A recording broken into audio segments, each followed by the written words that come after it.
محترم ناظرین، السلام علیکم ورحمۃ اللہ وبرکاتہ۔ میری بیوی اللہ کی راہ میں خرچ کرنا پسند کرتی تھی۔ رمضان میں وہ چپکے سے اپنے حصے کا کھانا اور سامان غریبوں میں بانٹ دیتی۔ ایک دن میں نے اسے مسجد میں راشن لے جاتے دیکھ لیا۔ غصے میں آ کر میں نے اس سے سامان چھین لیا اور اسے گھر سے نکال دیا۔ وہ چپ چاپ اپنے گاؤں لوٹ گئی۔ کچھ سالوں کے بعد میں ایک مالی بحران کا شکار ہو گیا۔ حالات بد سے بدتر ہوتے چلے گئے۔ میرا سارا کاروبار ختم ہو گیا۔ مجبور ہو کر میں اسی گاؤں پہنچا جہاں میری بیوی رہتی تھی۔ وہاں جاتے ہی میرے پیروں تلے سے زمین نکل گئی تھی، کیونکہ میرا نام عثمان ہے اور میں ساہیوال کے ایک چھوٹے سے گاؤں کا رہائشی ہوں۔ میرا والد ایک غریب مزدور تھا۔ بچپن ہی سے میرا شوق تھا کہ ہم کسی بڑے گھر میں رہیں اور ہمارے پاس بڑی بڑی گاڑیاں ہوں۔ میں اکثر سوچتا کہ میں کسی امیر کبیر خاندان میں کیوں پیدا نہیں ہوا، اور اللہ تعالیٰ سے گلے شکوے کرتا۔ میرے والدین نے بہت سادہ زندگی گزاری اور ہمیشہ میری ضروریات پوری کرنے کی کوشش کی، مگر میرے دل میں ہمیشہ یہ خلش رہتی کہ میں امیر گھر میں کیوں پیدا نہیں ہوا۔ میرے والد اکثر مجھے سمجھاتے کہ ناشکری نہ کیا کرو، اللہ تعالیٰ کو ناشکرہ بندہ پسند نہیں، مگر میں ان کی بات کو نظر انداز کر دیتا۔ میٹرک کے بعد میں گاؤں سے باہر تعلیم حاصل کرنا چاہتا تھا۔ میں نے والد سے ضد کی کہ وہ مجھے شہر میں داخلہ دلوا دیں، مگر ہمارے حالات اجازت نہیں دیتے تھے۔ کسی نہ کسی طرح والد نے میری ضد پوری کی اور مجھے شہر بھیج دیا۔ میں نے دل لگا کر پڑھائی کی اور آخر کار مجھے نوکری مل گئی تھی۔ میں اپنے والدین، گاؤں اور گھر کو بھول چکا تھا۔ کچھ عرصے کے بعد میرا کاروبار بھی سیٹ ہو گیا اور میں شہر میں مکمل طور پر بس گیا تھا۔ جوں جوں دن گزرتے چلے گئے، مجھے غریبوں سے نفرت ہونے لگی۔ میں اللہ کی راہ میں خرچ نہیں کرتا تھا، رمضان المبارک ہو یا کوئی اور اسلامی مہینہ۔ میں نے کبھی صدقہ خیرات نہیں کیا تھا۔ مجھے لگتا تھا کہ اگر میں صدقہ خیرات کروں گا تو میری دولت کم ہو جائے گی۔ دولت کی ہوس میں آگے بڑھتا چلا گیا، یہاں تک کہ والدین کی خبر تک نہ لی۔ ایک دن خیال آیا کہ مجھے اپنے والدین کو بھی شہر لے کر آنا چاہیے۔ میں گاؤں پہنچا تو معلوم ہوا میرے والد کا انتقال ہو چکا ہے۔ یہ خبر میرے لیے صدمے سے کم نہ تھی۔ میں خاموشی سے والد کی قبر پر بیٹھ کر زاروں قطار رونے لگا تھا۔ میری والدہ بھی مجھ سے خفا تھی، اور کیوں نہ ہوتی، میں نے کبھی پلٹ کر ان کی خبر ہی نہ لی تھی۔ والد کے جنازے کے بعد گاؤں میں رہنا میرے لیے مشکل ہو گیا تھا، کیونکہ میں عالی شان زندگی کا عادی ہو چکا تھا۔ میں والدہ کے پاس گیا اور کہا کہ میں انہیں اپنے ساتھ لے کر جانا چاہتا ہوں، مگر انہوں نے غصے اور دکھ سے کہا کہ جب ہمیں تمہاری ضرورت تھی تب تم کہاں تھے؟ تم جانتے ہو تمہارے والد کتنی اذیت میں تھے۔ میں شرمندہ سا ہو گیا، مگر پھر بھی ضد کی کہ وہ میرے ساتھ چلیں۔ کچھ دیر انکار کے بعد وہ میرے ساتھ آنے پر راضی ہو گئی تھی۔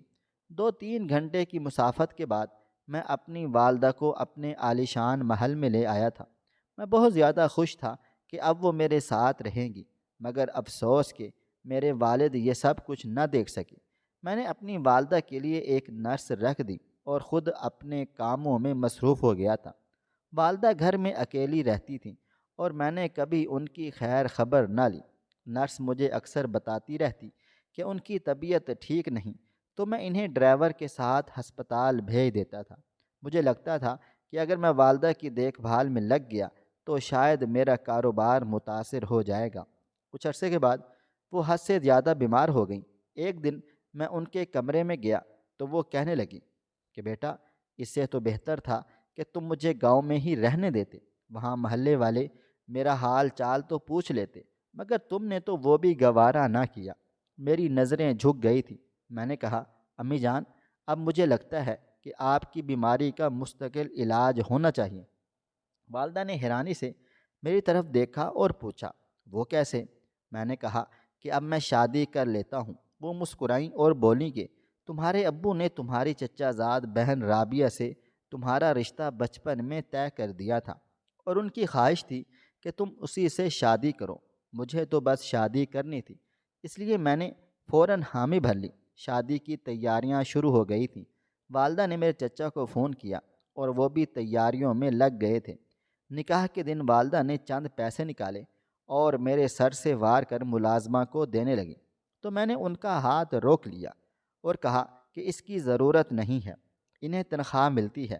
والدہ نے کہا کہ یہ صدقہ ہے، اس سے بلائیں ٹلتی ہیں۔ میں نے جواب دیا کہ جب انسان کے پاس روپیہ پیسہ ہو تو کوئی بلا پاس نہیں آ سکتی، مگر والدہ نے زور زبردستی پیسے دے دیے۔ رمضان المبارک قریب تھا، والدہ چاہتی تھیں کہ زیادہ سے زیادہ پیسے اور راشن صدقہ خیرات میں دیا جائے، مگر یہ بات مجھے سخت ناپسند تھی۔ میرا موڈ خراب ہو گیا اور میں انہیں لے کر گاؤں چلا گیا۔ نکاح کے بعد ہم رخصت ہو کر اپنے گھر واپس آ گئے تھے۔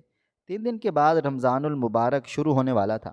میں اپنی بیوی رابعہ کے ساتھ بہت زیادہ خوش تھا، مگر اس کی ایک عادت مجھے سخت ناپسند تھی، اور وہ تھی صدقہ خیرات کرنا۔ وہ نہایت خوبصورت، نیک، پردہ دار اور سلیقہ شعار لڑکی تھی، جو میری اور والدہ کی خوب خدمت کرتی، مگر والدہ کی طبیعت سنبھل نہیں رہی تھی۔ میری شادی کے کچھ دن بعد ہی رمضان المبارک میں والدہ کا انتقال ہو گیا تھا۔ میں غم میں ڈوبا ہوا تھا، میرے سر سے ماں باپ دونوں کا سایہ اٹھ چکا تھا۔ اس مشکل وقت میں رابعہ نے میرا خوب ساتھ دیا اور میں اس سے بے تحاشا محبت کرنے لگا تھا، لیکن وقت کے ساتھ میری محبت کم ہونے لگی تھی۔ میں اس سے اکتا سا گیا تھا۔ میں چاہتا تھا کہ وہ فیشن ایبل ہو اور میرے پیسوں کی نمائش کرے۔ اس کا یوں پردہ کرنا اور سادگی سے رہنا مجھے بالکل ناپسند تھا۔ میں اکثر اسے کہتا کہ جب میرے ساتھ باہر جایا کرے تو پردہ نہ کیا کرے، مگر وہ کہتی کہ پردہ اللہ تعالیٰ کا حکم ہے اور میں اللہ کے حکم سے دستبردار نہیں ہو سکتی۔ جب بھی کوئی فقیر دروازے پر آتا، وہ دل کھول کر راشن اور پیسے دے دیتی۔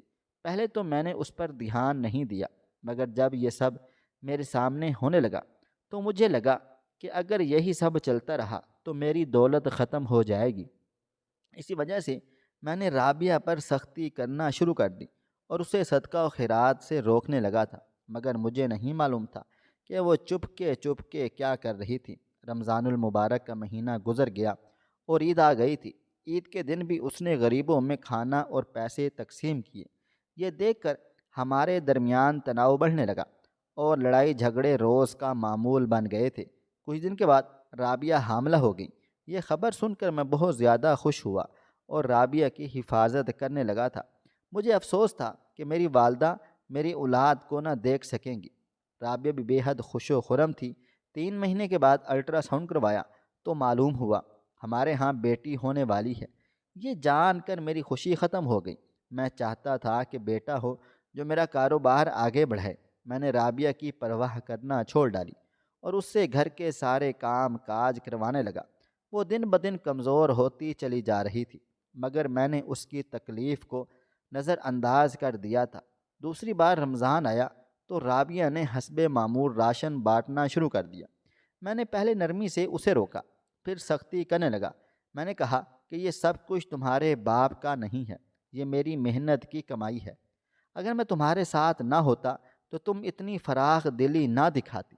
جب میں نے تمہیں منع کر دیا ہے تو تم ایسا بالکل بھی نہیں کرو گی۔ رابعہ خاموش رہی، مگر میں نہیں جانتا تھا کہ وہ اب بھی کسی نہ کسی طرح مدد کر رہی ہے۔ ایک دن میں جلدی گھر واپس آیا تو دیکھا کہ وہ ہاتھ میں کچھ سامان لیے جا رہی ہے۔ میں نے گاڑی وہیں روکی اور اس کا پیچھا کرنے لگا۔ وہ تیز تیز قدموں سے چلتی جا رہی تھی اور میرا غصہ بڑھتا چلا جا رہا تھا۔ وہ ایک سنسان گلی میں مڑی اور ایک بوسیدہ دروازے پر جا کر رک گئی تھی۔ میں نے فاصلے سے دیکھا کہ اندر سے ایک کمزور سی بوڑھی عورت نکلی، جس کی آنکھوں میں آنسو تھے۔ رابعہ نے نرمی سے سامان اس کے حوالے کیا اور اس کے ہاتھ تھام کر کچھ کہنے لگی۔ میں بپھر گیا اور تیزی سے آگے بڑھ کر اس کا ہاتھ جھٹک دیا تھا۔ یہ سب کیا ہے؟ میں نے منع کیا تھا نا۔ میں دھاڑا۔ بوڑھی عورت نے حیرانگی اور خوف سے میری طرف دیکھا تھا، پھر رابعہ کی طرف جیسے سوال کر رہی ہو۔ رابعہ کی آنکھوں میں آنسو تھے۔ وہ بولی، یہ بیوہ ہے، اس کا بیٹا فوت ہو چکا ہے، کوئی سہارا نہیں ہے، میں اسے ہر رمضان مدد دیتی ہوں۔ میں نے طنزیہ کہکا لگایا تھا، یہ میرا مسئلہ نہیں ہے، میں نے کہا تھا نا کہ کوئی راشن نہیں دے گا۔ رابعہ نے میری طرف دیکھا جیسے وہ پہلی بار مجھے پہچان رہی ہو، پھر دھیرے سے بولی، تمہیں لگتا ہے کہ دولت ہمیشہ کے لیے تمہیں دے دی گئی ہے؟ تمہیں لگتا ہے کہ یہ سب کچھ تمہاری محنت کا نتیجہ ہے؟ نہیں نہیں، یہ ایک آزمائش ہے، اور تم یہ آزمائش ہار رہے ہو۔ میں اس کی بات پر زوروں سے ہنسا اور اس کا ہاتھ پکڑ کر گھسیٹتے ہوئے گاڑی میں لے آیا۔ اس دن کے بعد میرے اور رابعہ کے درمیان ایک دیوار کھڑی ہو گئی تھی۔ وہ خاموش رہنے لگی اور میں اس سے کٹنے لگا۔ ایک دن دروازے پر فقیر آیا۔ رابعہ نے دروازہ کھولا اور اسے پیسے دینے لگی تو میں نے اس کا ہاتھ پکڑ لیا۔ تم اپنی حرکتوں سے باز نہیں آ سکتی۔ میں نے فقیر کو دھتکارا اور رابعہ کو اندر گھسیٹ کر لے آیا تھا۔ غصے میں آ کر میں نے اسے مارا اور دھکے دے کر گھر سے باہر نکال دیا۔ یہ بھی نہیں سوچا کہ وہ حاملہ ہے۔ وہ روتی رہی، التجائیں کرتی رہی، مگر میرے دل و دماغ میں رحم نہیں آیا۔ وہ زمین پر گر گئی تھی، اس کے ہاتھ میرے پیروں میں تھے۔ وہ رو رو کر التجائیں کر رہی تھی کہ مجھے اندر جانے دو، مگر میں نے بے رحمی سے پیر جھٹک دیا۔ وہ تڑپ کر پیچھے کو جا گری تھی۔ میں نے دروازہ بند کر لیا۔ میری دولت، میری شان و شوکت اور میرا غرور ایک بے بس عورت کی چیخوں سے زیادہ اہم تھا۔ میں نے سوچا کہ جب اس کے پاس رہنے کا کوئی ٹھکانہ نہیں ہوگا تو خود ہی میرے قدموں میں آ گرے گی۔ رات گزرتی چلی گئی تھی اور میری نیند اچاٹ ہو گئی۔ نہ جانے کیوں میرے دل میں ایک عجیب بے چینی سی تھی۔ میں نے کھڑکی سے باہر جھانکا تو دیکھا کہ رابعہ ابھی تک دروازے کے باہر بیٹھی ہوئی تھی۔ سردی کی شدت اس کے وجود کو کانپنے پر مجبور کر رہی تھی۔ میں نے ایک لمحے کے لیے سوچا کہ دروازہ کھول دوں، مگر میرے اندر کا غرور مجھے ایسا کرنے سے روک رہا تھا۔ میں نے رخ پھیر لیا اور واپس بستر پر لیٹ گیا تھا۔ اگلی صبح جب میں بیدار ہوا تو باہر خاموشی تھی۔ میں نے دروازہ کھولا تو رابعہ وہاں نہیں تھی۔ میرے دل کو کچھ ہوا، مگر میں نے خود کو تسلی دی کہ وہ کسی نہ کسی طرح اپنا ٹھکانہ ڈھونڈ ہی لے گی۔ مگر مجھے کیا معلوم تھا کہ میری دولت کا غرور مجھے کس انجام تک لے کر جانے والا تھا۔ چند دن کے بعد ایک ایسا لمحہ آیا جس نے میری ساری دنیا اندھیر کر ڈالی تھی۔ یہ صبح میری بد نصیبی کی پہلی صبح تھی۔ جب میں واپس اپنے کمرے میں آیا تو میرے فون کی گھنٹی بجنے لگی۔ میں نے فون اٹھایا۔ دوسری طرف مینیجر تھا۔ اس کی گھبرائی ہوئی آواز میرے کانوں میں پڑی تو میرے پیروں کے تلے سے زمین نکل گئی تھی۔ میں نے جلدی سے گاڑی نکالی اور فیکٹری کی طرف روانہ ہو گیا تھا۔ دل میں عجیب سی بے چینی تھی، ماتھے پر پسینہ تھا اور دل و دماغ میں صرف ایک ہی سوال گردش کر رہا تھا کہ آخر یہ سب میرے ساتھ کیوں ہو رہا ہے۔ جیسے ہی میں فیکٹری میں پہنچا، وہاں کا منظر دیکھ کر میرا جسم سن ہو گیا تھا۔ ہر طرف دھواں تھا، لوگ ادھر ادھر بھاگ رہے تھے۔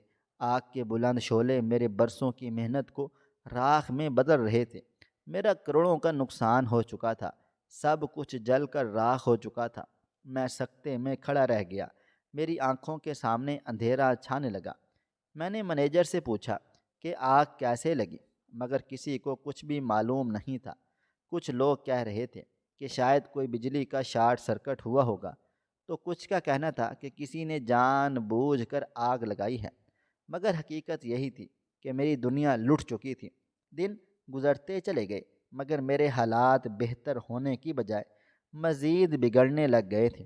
میرا کاروبار تباہ و برباد ہو چکا تھا۔ میں قرضوں میں ڈوب گیا تھا۔ جہاں ایک وقت میں لوگ میرے آگے پیچھے گھومتے پھرتے تھے، اب وہی لوگ میرے پاس آ کر قرض واپس مانگنے لگے۔ بینک والوں کی دھمکیاں آنے لگیں۔ میں نے بہت ہاتھ پاؤں مارے، مگر سب بے سود تھا۔ اب وہ دن آ گیا تھا جب مجھے اپنے محل نما گھر کو بیچنا پڑا۔ جس دولت پر میں نے غرور کیا تھا وہ میری آنکھوں کے سامنے مجھ سے چھن گئی تھی۔ میں اب فقیر بن چکا تھا۔ وقت کی ستم ظریفی دیکھو کہ جو کل تک دوسروں کو فقیر سمجھتا تھا، آج خود در در کی ٹھوکریں کھائے چلے جا رہا تھا۔ مگر یہ تو شروعات تھی، میری آزمائش ابھی باقی تھی۔ میں ایک وقت میں کروڑوں کا مالک تھا، مگر اب نوبت یہاں تک آ گئی کہ مجھے اپنے تن کے کپڑے تک بیچنے پڑ گئے تھے۔ جو لوگ کبھی میرے ساتھ کھڑے ہوئے تھے وہ اب نظریں چرانے لگ گئے تھے۔ میرے پارٹنرز جو کبھی میرے کاروباری ساتھی تھے اب مجھ پر کیس کر چکے تھے۔ ان کا دعویٰ تھا کہ میں نے ان کی رقم دبا لی ہے، حالانکہ حقیقت یہ تھی کہ میرے پاس اب کچھ بھی نہیں بچا تھا۔ میں عدالتوں کے چکر لگانے پر مجبور ہو گیا تھا۔ جج کے سامنے کھڑا ہو کر اپنی بے بسی کی دہائی دیتا رہا، مگر میرا کوئی ساتھ دینے والا ہی نہیں تھا۔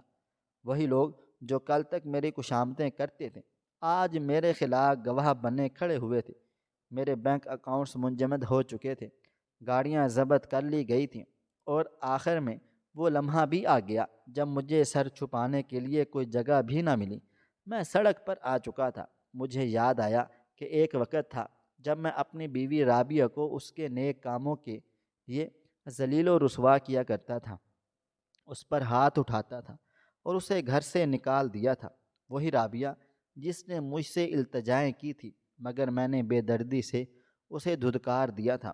آج جب میں خود بے گھر تھا تو میرا کوئی بھی نہیں تھا، رشتہ داروں نے بھی ساتھ چھوڑ دیا تھا۔ وہ سڑک کنارے بیٹھا خالی آنکھوں سے گزرنے والوں کو دیکھ رہا تھا۔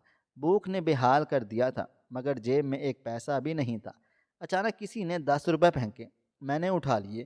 جب دوسری بار 10 روپے ملے تو اپنی کہی ہوئی تمام باتیں یاد آنے لگ گئی تھیں جو میں نے رابعہ سے کی تھی۔ رمضان المبارک کا مہینہ شروع ہو چکا تھا۔ لوگ مجھے راشن، کھانا اور کپڑے دینے لگے۔ میں ہر افطاری کے وقت کسی نہ کسی دروازے پر کھڑا ہوتا اور کوئی نہ کوئی میرے ہاتھ میں کھانے کا پیکٹ تھما دیتا۔ یہ سب کچھ دیکھ کر میرے اندر ایک عجیب و غریب سا احساس جاگنے لگا تھا۔ میں سوچنے لگا کہ میں کتنا بد نصیب تھا جو رابعہ کی قدر ہی نہ کر سکا۔ جس عورت نے میرا گھر سنوارا، جو دوسروں کے لیے در رکھتی تھی، میں نے اسے دھکے دے کر گھر نکال دیا تھا۔ آج میں خود دوسروں کے در پر کھڑا ہوں اور کوئی میری مدد بھی نہیں کر رہا۔ میں نے فیصلہ کر لیا کہ مجھے رابعہ کو ڈھونڈنا ہے۔ میں ہر جگہ گیا، اس کے گاؤں بھی، مگر وہ کہیں بھی نہ ملی تھی۔ ہر کوئی یہی کہتا ہے کہ وہ بہت عرصہ پہلے جا چکی ہے۔ میں در بدر بھٹک رہا تھا، مگر اس کا کوئی اتا پتہ نہ چلا۔ ایک دن میں مسجد میں بیٹھا تھا کہ ایک نقاب پوش خاتون آئی۔ اس کے ہاتھ میں کھانے کے پیکٹ تھے۔ اس نے ایک پیکٹ امام صاحب کو دیا اور باقی ہم جیسے غریبوں میں تقسیم کرنے لگی تھی۔ جب وہ میرے قریب آئی تو میں نے اسے آنکھوں سے پہچان لیا تھا۔ میں لرزتے ہاتھوں سے کھانے کا پیکٹ تھاما، مگر میری نظریں اس کے نقاب سے جھانکتی ہوئی آنکھوں پر جمی رہی تھیں۔ یہ وہی آنکھیں تھیں جنہیں برسوں پہلے ٹھکرا دیا۔ میرا دل زور زور سے دھڑکنے لگا تھا۔ میں نے کانپتی آواز میں پکارا، رابعہ! وہ ٹھٹک کر رہ گئی تھی، جیسے اس نام نے اس کے وجود کو ہلا دیا ہو۔ اس نے نظریں اٹھا کر میری طرف دیکھا، مگر پھر تیزی سے پلٹنے لگی۔ میں گھبرا کر اٹھا اور جلدی سے اس کے سامنے جا کر کھڑا ہو گیا تھا۔ میں تمہیں کب سے ڈھونڈ رہا ہوں۔ میری آواز میں آنسو شامل ہو گئے تھے۔ وہ خاموش رہی۔ میں نے اس کی طرف ہاتھ بڑھا دیا، مگر اس نے پیچھے ہٹتے ہوئے کہا، جس دن تم نے مجھے دھکے دے کر گھر سے نکالا تھا، اسی دن سے میرا تعلق تم سے ختم ہو گیا تھا۔ آج میں تمہیں پہچان بھی لوں تو کیا فرق پڑے گا؟ اس کے الفاظ میرے دل میں خنجر کی طرح اتر گئے تھے۔ میں زمین پر گر پڑا، میرے آنسو بہنے لگے۔ میں اپنی غلطیوں کی سزا پا چکا ہوں۔ میں وہی بدبخت ہوں جس نے تمہاری قدر نہ کی۔ میں جانتا ہوں کہ میں اس لائق بھی نہیں ہوں کہ تم مجھے معاف کر دو، مگر صرف ایک بار میری طرف دیکھو۔ وہ چند لمحے خاموش رہی، پھر دھیرے سے بولی، میں نے تمہیں تو کب کا معاف کر دیا تھا، مگر اپنی زندگی میں دوبارہ شامل کرنے کے لیے نہیں۔ جو وقت گزر گیا اسے واپس نہیں لایا جا سکتا۔ یہ کہہ کر وہ پلٹی اور مسجد کے دروازے سے باہر کو نکل گئی۔ میں وہیں بیٹھا اسے جاتا دیکھتا رہا۔ میری نظریں دھندلا سی گئیں اور یوں لگا جیسے میں سب کچھ کھو چکا ہوں، ہمیشہ ہمیشہ کے لیے۔ میں نے مسجد میں مستقل مسکن بنا لیا۔ وہ روز افطار کے بعد کھانا لے آتی، امام صاحب کو دیتی اور کچھ فقیروں میں تقسیم کر دیتی۔ مجھے یقین تھا کہ کبھی نہ کبھی میری سچائی اس کے دل پر اثر لازمی کرے گی۔ آخر کار ایک دن میں نے امام صاحب سے بات کی اور انہوں نے رابعہ کو سمجھایا۔ وہ خاموش رہی تھی، مگر چند دن کے بعد جب مسجد آئی تو اس نے رک کر میری طرف دیکھا اور دھیرے سے بولی، چلو۔ میں حیرت اور خوشی کے ملے جلے جذبات کے ساتھ اس کے پیچھے چل دیا۔ اس نے مجھے اپنے ساتھ گھر لے گئی، مگر وہ کچھ بجھی بجھی سی تھی، جیسے اس کے اندر کوئی طوفان دبا ہوا ہو۔ اس نے ایک بار بھی میری طرف نظر اٹھا کر نہیں دیکھا تھا۔ میں چپ چاپ کھڑا رہا۔ اس نے اندر جا کر مجھے کچھ صاف کپڑے دیے۔ میں نے کپڑے تبدیل کیے تو اس نے میرے سامنے کھانا رکھ دیا تھا۔ میں نے لرزتے ہاتھوں سے نوالا اٹھایا، مگر کھانے سے پہلے ہی اس کا ہاتھ پکڑ لیا۔ میرے ہاتھ کانپ رہے تھے، آنکھوں میں آنسو تھے۔ میں نے ہاتھ جوڑ کر روتے ہوئے کہا، رابعہ، مجھے معاف کر دو۔ میں نے تمہیں بہت تکلیف دی ہے، تمہاری قدر بھی نہ کی، اپنی ہاتھوں سے اپنی دنیا تباہ و برباد کر ڈالی۔ میں بہت زیادہ پچھتا رہا ہوں، پلیز مجھے معاف کر دو۔ وہ ساکت کھڑی رہی، چہرے پر کوئی تاثر نہیں تھا، جیسے میرے الفاظ اس کے دل تک نہیں پہنچ رہے تھے۔ وہ خاموشی سے ہاتھ چھڑوا کر بولی، کھا لو، تمہیں بھوک لگی ہوگی۔ پھر وہ پلٹ کر کمرے میں واپس چلی گئی۔ میں اپنی جگہ بیٹھا رہ گیا اور آنکھوں سے آنسو بہنے لگے تھے۔ مجھے کچھ بھی سمجھ میں نہیں آ رہا تھا کہ رابعہ کی ناراضگی کیسے ختم کروں۔ میں ابھی اسی سوچ میں گمسم تھا کہ ایک چھوٹی بچی میرے پاس چلی گئی۔ وہ مجھے دیکھ کر مسکرانے لگی۔ میں نے حیرانگی سے اسے دیکھا، مگر اس سے پہلے کہ میں کچھ کہتا، رابعہ تیزی سے آگے بڑھ کر اسے مجھ سے دور لے کر چلی گئی۔ میں نے اس کے چہرے پر عجیب سی بے چینی دیکھی تھی، مگر وہ کچھ کہے بغیر اپنی بچی کو اندر لے گئی۔ میں اپنی جگہ خاموش کھڑا رہا۔ کچھ دیر کے بعد میں نے ایک لڑکا دیکھا جو ذہنی طور پر معذور تھا۔ وہ صحن میں بیٹھا زمین پر انگلیوں سے لکیریں کھینچ رہا تھا۔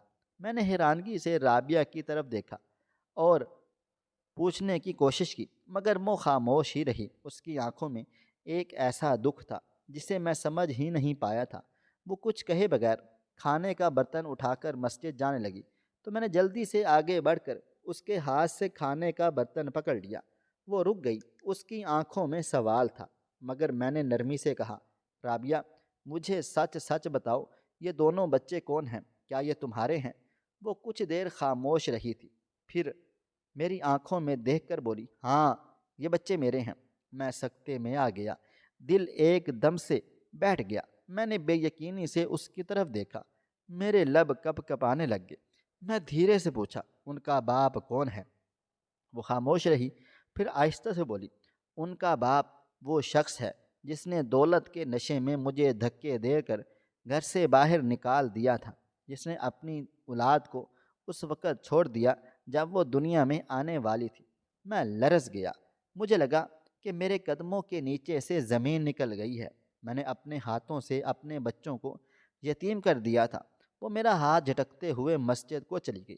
میں خاموشی سے اسے جاتا ہوا دیکھتا رہا، دل میں ایک خلش سی، ایک ایسا دکھ جس کی کوئی حد نہیں تھی۔ اس کی ناراضگی جائز تھی، میں جانتا تھا میں نے جو کیا وہ ناقابل معافی تھا، مگر میں کیا کر سکتا تھا؟ وقت پلٹ نہیں سکتا تھا۔ میں اب سمجھ چکا تھا کہ میں نے صرف رابعہ کو بھی نہیں کھویا، میں نے اپنا سب کچھ کھو دیا۔ وہ محبت جو میری دنیا تھی، وہ عزت جو میرا فخر تھی، اور وہ اولاد جسے دیکھنے کے لیے میں نے سالوں دعائیں کی تھیں، مگر میں انہیں اپنی خود غرضی کے ہاتھوں گوا دیا تھا۔ میں وہیں زمین پر بیٹھ گیا، میری نظریں دروازے پر جمی تھیں جہاں سے وہ مسجد کی طرف جا چکی۔ میں نے اپنی مٹھی زمین پر دے ماری اور سر جھکا لیا تھا۔ میرے آنسو میرے ہاتھوں پر گرنے لگے۔ کاش میں وقت کو پلٹا سکتا، کاش میں اپنے فیصلے بدل سکتا، مگر اب سب کچھ تباہ و برباد ہو چکا تھا۔ کئی دن یوں ہی گزر گئے۔ میں روز مسجد میں بیٹھ کر اسے دیکھتا جب وہ کھانا لے کر آتی، مگر وہ میری طرف دیکھتی بھی نہیں۔ میں نے کئی بار امام صاحب سے درخواست کی کہ وہ اس سے میری سفارش کریں، مگر وہ ہمیشہ ایک ہی جواب دیتے تھے، وقت کے زخم وقت ہی بھر سکتا ہے، صبر کرو۔ میں نے صبر کر لیا تھا، مگر ہر دن میرے اندر پچھتاوے کی ایک اور چوٹ لگا دیتا تھا۔ میں رابعہ کی محبت کے بغیر جینا بھی نہیں چاہتا تھا، مگر جانتا تھا کہ وہ مجھے معاف بھی کر ڈالے گی تو شاید پہلے جیسا مقام نہ دے سکے۔ میں اس کی زندگی میں ایک گناہ کی طرح شامل ہو چکا تھا، اور گناہ کی معافی ممکن تھی، مگر اس کا نشان ہمیشہ ہمیشہ کے لیے رہتا تھا۔ اس رات میں سو رہا تھا کہ اچانک کسی کے رونے کی آواز نے مجھے جگا دیا۔ میں جلدی سے اٹھا اور رابعہ کے کمرے کی طرف بڑھا۔ وہ رو رو کر اللہ تعالیٰ سے دعا کر رہی تھی، اے اللہ، مجھے معاف فرما دے، وہ ظرف عطا کر کہ میں اپنے شوہر کو معاف کر سکوں۔ میں اندر داخل ہوا اور اس کے ہاتھ تھام کر اس کا سر اپنے سینے سے لگا لیا۔ میں زاروں قطار رو رہا تھا۔ پھر زمین پر بیٹھ کر ہاتھ جوڑ دیے اور کہا کہ مجھے معاف کر دو۔ مجھے اندازہ نہیں تھا کہ میں کس قدر ظالم ہو چکا تھا۔ دولت کی ہوس نے مجھے درندہ بنا ڈالا۔ میں تمہاری معافی کے قابل بھی نہیں ہوں، مگر پھر بھی تم مجھے معاف کر دو، تمہارا ظرف تو بہت بڑا ہے۔ اس نے میری طرف دیکھا اور کہا، جاؤ، میں نے تمہیں خدا کے لیے معاف کیا۔ میرے چہرے پر ہلکی سی مسکراہٹ آ گئی، مگر آنکھوں سے ندامت کے آنسو بہے چلے جا رہے تھے۔ وہ جائے نماز سے اٹھی اور اپنی چارپائی پر جا کر بیٹھ گئی، اور میں بھی اس کے ساتھ بیٹھ گیا اور پوچھا، تم یہاں کیسے اور اس رات کے بعد کیا ہوا تھا؟ اس نے اپنا چہرہ ڈھانپ لیا اور پھوٹ پھوٹ کر زاروں قطار رونے لگ گئی تھی۔ پھر بولی، جب تم نے مجھے دھکے دے کر گھر سے نکالا تو آدھی رات تک وہیں بیٹھی رہی، مگر پھر تکلیف ہونے لگی اور میں زاروں قطار رونے لگی۔ آہستہ آہستہ ہسپتال کی طرف بڑھی، مگر راستے میں بے ہوش ہو کر گر گئی۔ جب ہوش آیا تو ہسپتال میں تھی اور میں نے 2 بچوں کو جنم دیا تھا، ایک بیٹا اور ایک بیٹی۔ میں بہت زیادہ خوش تھی، لیکن ڈاکٹروں نے کہا کہ بیٹے کے سر پر چوٹ لگنے کی وجہ سے وہ ذہنی طور پر معذور ہو چکا ہے، جبکہ بیٹی بالکل تندرست ہے۔ کچھ دن ہسپتال میں رہی، پھر واپس گاؤں پہنچی تو وہاں کا منظر بدل چکا تھا۔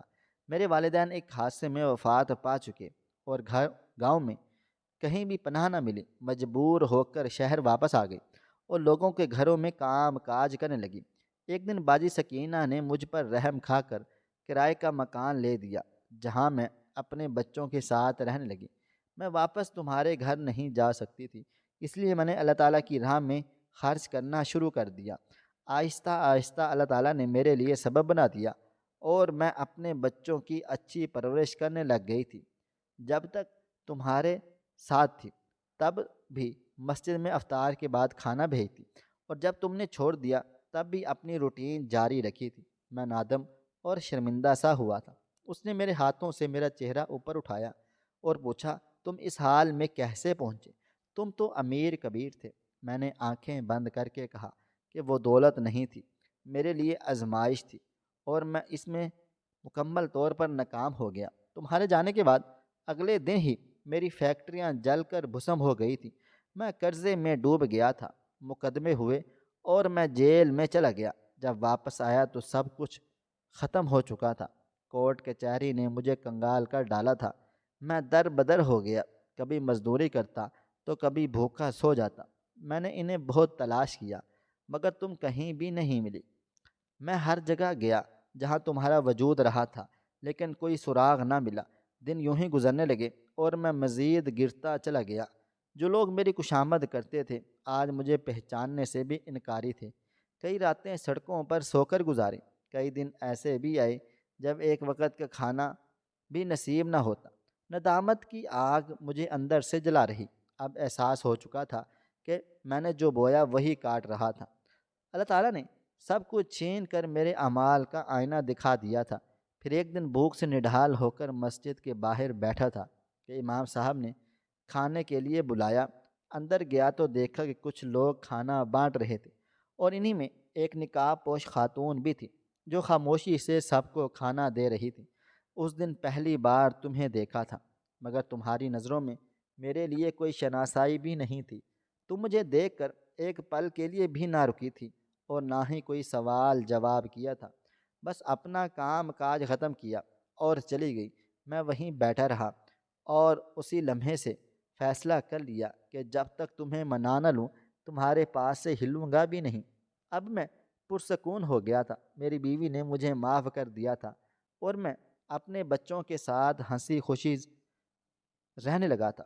میں نے اپنی زندگی کے گناہوں کا کفارہ ادا کرنے کے لیے صدقہ خیرات کرنا شروع کر دیا۔ میں روز مسجد میں جا کر مساکین میں کھانا تقسیم کرتا، جو تکلیف میں ہوتے ان کی مدد کرتا، جو ہاتھ پھیلانے پر مجبور ہوتے میں ان کے ہاتھ تھام لیتا۔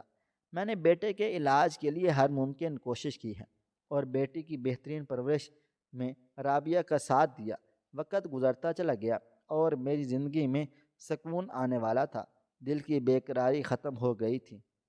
کیونکہ جس عورت کو دھتکار دیا تھا وہی بکھرے وجود کو جوڑنے والی بنی تھی۔ رابعہ نے صبر اور شکر کے جذبات جگا ڈالے تھے۔ میں نے دولت کی ہوس کو چھوڑ کر محنت مزدوری کرنا شروع کر ڈالی تھی۔ تھوڑے تھوڑے پیسے جمع کر کے ایک چھوٹا سا کاروبار شروع کر لیا تھا، اور اللہ تعالیٰ نے اس میں برکت ڈالی۔ اب وہ نہ غرور تھا، نہ تکبر، نہ وہ ہوس جو کبھی اندھا کر چکی تھی۔ میں نے سادہ زندگی گزارنے کا فیصلہ کر لیا، اور ہر لمحہ اللہ تعالیٰ کا شکر ادا کرتا رہتا کہ اس نے مجھے سنوارنے کے لیے رابعہ کو میرے سامنے کھڑا کر دیا تھا۔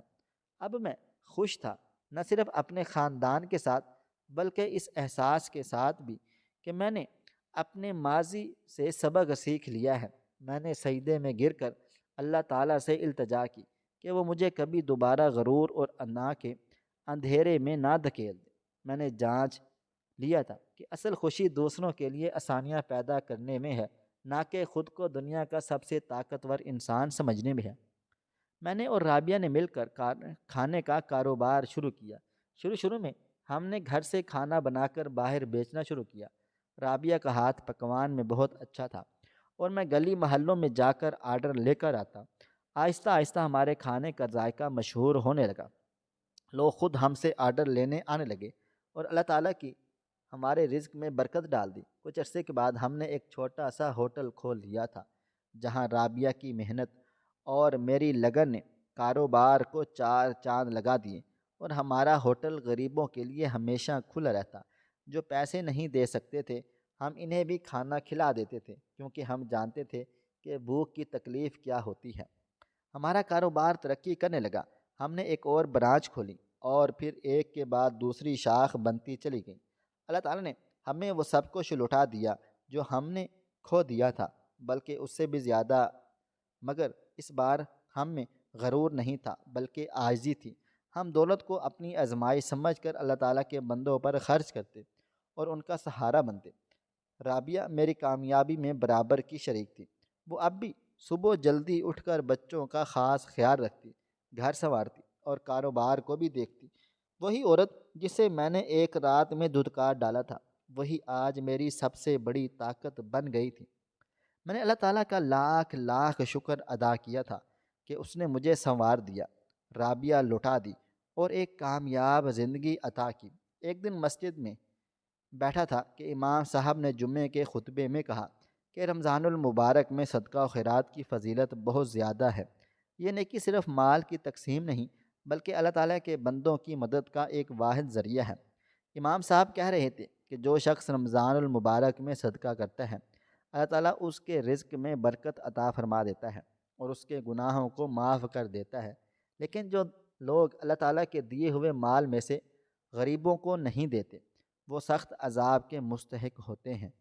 قرآن پاک میں ایسے لوگوں کے لیے وعید آئی ہے کہ قیامت کے دن ان کے مال کو آگ میں تپا کر ان کے جسموں پر داغا جائے گا، اور ان سے کہا جائے گا کہ یہ وہی مال ہے جسے تم نے جمع کیا تھا اور اللہ تعالیٰ کی راہ میں خرچ نہیں کیا۔ امام صاحب کی یہ باتیں میرے دل میں اترتی چلی جا رہی تھیں۔ میں سوچنے لگا، میں پہلے بھی ان لوگوں میں سے تھا جو دولت کے نشے میں مست تھے، مگر آج جب اللہ تعالیٰ نے مجھے دوبارہ نوازا تو میں نے سیکھ لیا تھا کہ اصل دولت وہ ہے جو اللہ تعالیٰ کی راہ میں خرچ ہو۔ مجھے اپنا ماضی یاد آنے لگا جب میں پیسوں کی ہوس میں اندھا ہو گیا اور اپنی بیوی کو دھتکار دیا، مگر آج میں بدل چکا تھا۔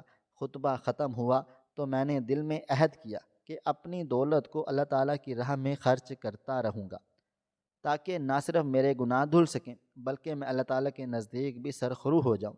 میں نے باہر آ کر رابعہ سے یہ بات کہی تو اس نے مسکرا کر کہا، یہی تو اصل کامیابی ہے، جب انسان اپنے مال اپنے لیے نہیں بلکہ اللہ تعالیٰ کے بندوں کے لیے خرچ کرے۔ میں نے اپنی بیٹی اور بیٹے کی پرورش بھی اسی طرح کی جیسے مجھے زندگی نے سکھا دیا تھا۔ میں نے انہیں شروع سے ہی یہ درس دیا کہ دولت صرف اپنی ضروریات کے لیے ہی پوری نہیں ہوتی بلکہ اللہ تعالیٰ کے بندوں کی مدد سے ہوتی ہے۔ میں نے انہیں اللہ کی راہ میں خرچ کرنے کا سلیقہ سکھایا۔ انہیں سمجھایا کہ جب انسان کسی بھوکے کو کھانا کھلاتا ہے، کسی یتیم کے سر پر ہاتھ رکھتا ہے یا کسی بے سہارا کی مدد کرتا ہے تو اللہ تعالیٰ اس کے رزق میں بے پناہ برکت ڈال دیتے ہیں۔ آج میرے بچے بڑے ہو چکے ہیں اور وہ بھی اسی راستے پر چل پڑے ہیں کہ میری بیٹی غریب بچیوں کی دیکھ بھال کر رہی ہے اور میرا بیٹا یتیموں اور بے سہارا لوگوں کے لیے ایک ادارہ چلا رہا تھا۔ میں فخر محسوس کرتا ہوں کہ میں نے اپنی اولاد کو وہی راستہ دکھا دیا جس پر چلنے والے کبھی خسارے میں نہیں رہتے۔ آج میں خوش باش زندگی بسر کر رہا ہوں اور مجھے احساس ہوتا ہے کہ خوش نصیب وہی لوگ ہوتے ہیں جو اللہ تعالیٰ کی راہ میں خرچ کرتے ہیں، جو یہ سمجھتے ہیں کہ رمضان المبارک محض روزے رکھنے کا نام نہیں بلکہ دوسروں کے دکھ درد کو سمجھنے اور ان کی مدد کرنے کا بھی نام ہے۔ میں اللہ تعالیٰ کا لاکھ لاکھ شکر ادا کرتا ہوں کہ اس نے مجھے سیدھا راستہ دکھا دیا اور مجھے اس امتحان میں سرخرو کیا جہاں میں پہلے ناکام ہو چکا تھا۔ ناظرین، آپ کو ہماری آج کی کہانی کیسی لگی؟ کومنٹ باکس میں اپنی رائے کا اظہار ضرور کریں۔ ملتے ہیں کل ایک نئی اور دلچسپ کہانی کے ساتھ۔ اللہ حافظ۔